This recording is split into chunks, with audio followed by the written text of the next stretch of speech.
Hi, this is Nicole, and this is another episode of Capecchi Sessions.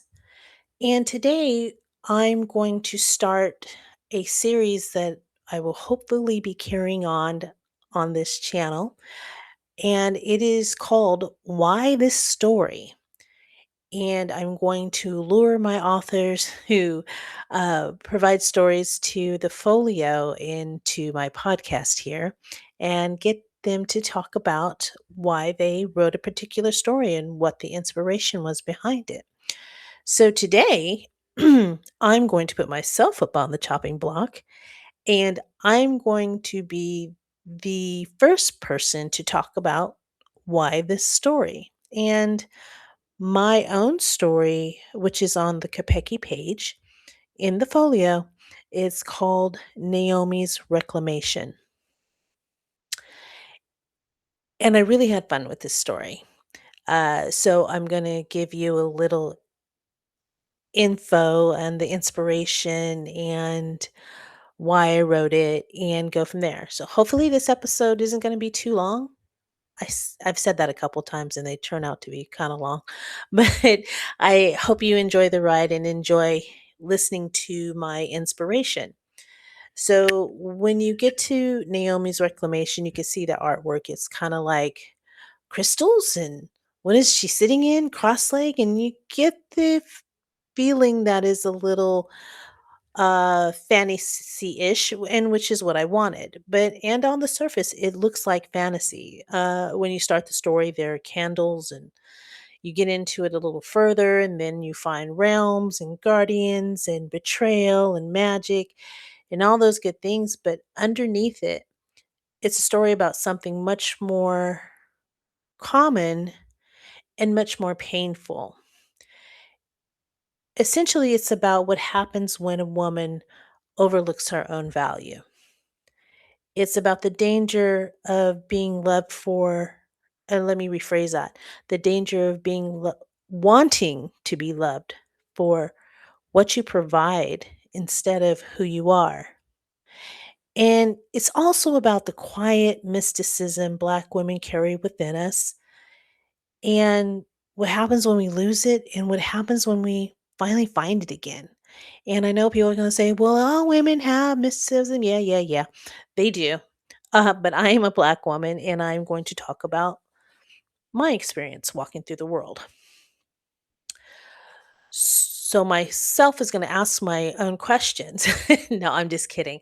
So I want to discuss how I portrayed Naomi and why I made some of the choices that I made. And the first and most important choice that I made is that I refuse to portray Naomi as a broken woman.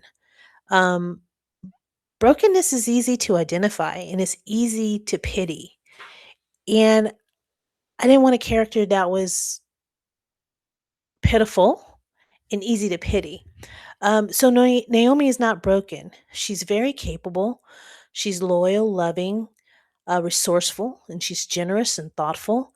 She's all the things a great protagonist is. Her problem isn't lack. Her problem is that all those gifts that she has are pointed outward into the world. She is spending her sacred energy trying to be chosen or being a pick me, if you will. Um, and many women knows what that feels like. Uh, we know what it feels like to overgive, to overfunction, to be the planner, to be the dependable one, to be useful.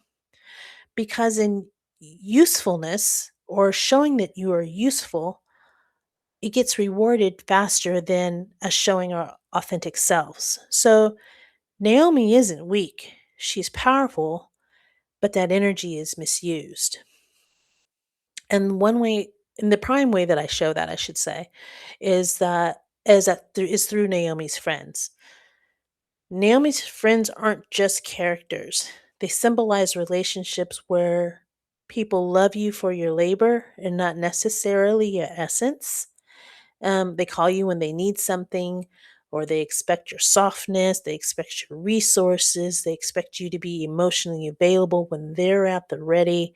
They expect you to be the dumping ground for those emotions. I think we've all had friends and people like that in our lives. So, um the question is, do they truly see you?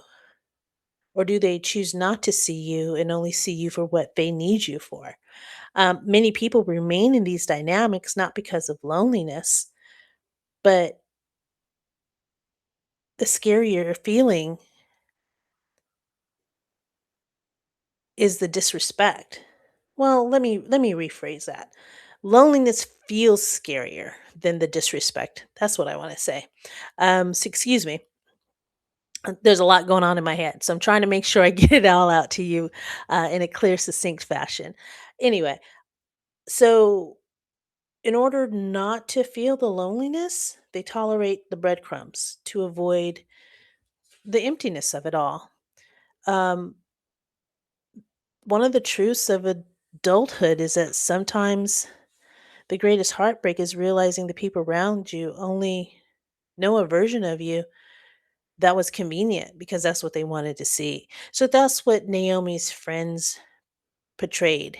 And that's why I wrote them the way they did. You get glimpses of them, but in those glimpses, you see what's going on. So I'm trying to talk about a story and not tell the whole story while I'm talking about the story because I do want you to read it. It is lovely. It is a lovely journey. Excuse me if I kind of stumble because I'm walking a fine line here because I don't want to say too much, but I want to give you enough to intrigue you. Or if you've read it to understand why I wrote it the way I did. So with that, there's another thing that was really important to me, and that is having Naomi show begin her transformation alone. The journey needs to be taken alone. And that mattered deeply to me because self discovery often requires silence. You can't hear yourself over constant noise in other people, and you can't find your truth while performing tasks for everyone else. Sometimes isolation is necessary and not necessarily punishment. Sometimes it's initiation, and people fear being alone because they don't know what that quiet is going to bring them. But solitude can become a sacred space, and it is where the borrowed identities that we walk through life fall off, and you begin to encounter the depths of you in that silence. I wanted to speak to something that I truly believed in. And sometimes our journeys do start when we're stripped down. So that's why I started her there. And that's why her awakening, in a sense, begins there. I also wanted to speak to the mysticism that Black women carry. It's not always in a dramatic sense, it's not a cliche, but it's intuition, it's survival wisdom, it's emotional intelligence, it's spiritual stamina, pattern recognition, the ability to transmute pain into beauty. Oftentimes, we know things before we know, and you know what I mean. We get a sense bef- of shifts before language tends to catch up, and we carry generations of resilience in our bodies. And Naomi's magic is symbolic of that truth. Her power was never given to her. Her power was always there. She simply had to stop leaking it into streams and rivers where it didn't belong, or the streams and the rivers that she was used to. We all know that line. Um, so it was important that she found herself and found her voice within herself, ergo, being in silence. So there are two forces that join the parties, if we will say it that way. Um, and they are Ren and Pavel. And they're more than just fantasy beings. I don't want to give too much away, but they are psychological and spiritual archetypes. Ren is higher consciousness, the divine masculine, discernment, structure, truth, protection, while Paul represents manipulation, ego, predatory forces that study your wounds and use them against you. And that's oftentimes how life works. The world will always contain both energies, what protects you and what exploits you, what heals you and what feeds on your insecurity. Pavel succeeds because Naomi doubts herself. He fails when she learns to find her voice and doubt is pushed out. The cinematic climax of the battle, I'll call it that, um, and her defeating the bad guys, the entities, we'll call them the I really want you to read the story. Uh, but and there is I'm sorry, there's the cinematic, climax, and then there is the emotional climax. The cinematic is when she defeats the voidling. I'll just give that to you. And the emotional climax is simpler. The emotional climax is when she learns that she can just block people. Uh, the phone will stop ringing. There's no screaming, no speech, no revenge monologue, just a clean, simple decision. And that matters because in that decision to block, she sets the boundaries. And boundaries are often portrayed as being dramatic, but real boundaries are quiet. They're calm, they're clear, they're final. And the most evolved version of self doesn't need the chaos to choose itself. It simply closes a door. And in that sense, the portal she closes is not dimensional, it's access. And it is access to her. I know I'm speaking kind of off kilter. Like I said, it's a fine line of not talking about the story in its entirety and talking about it and giving you some tidbits and backstory. So I'm choosing my words carefully. So that's why the pauses is again.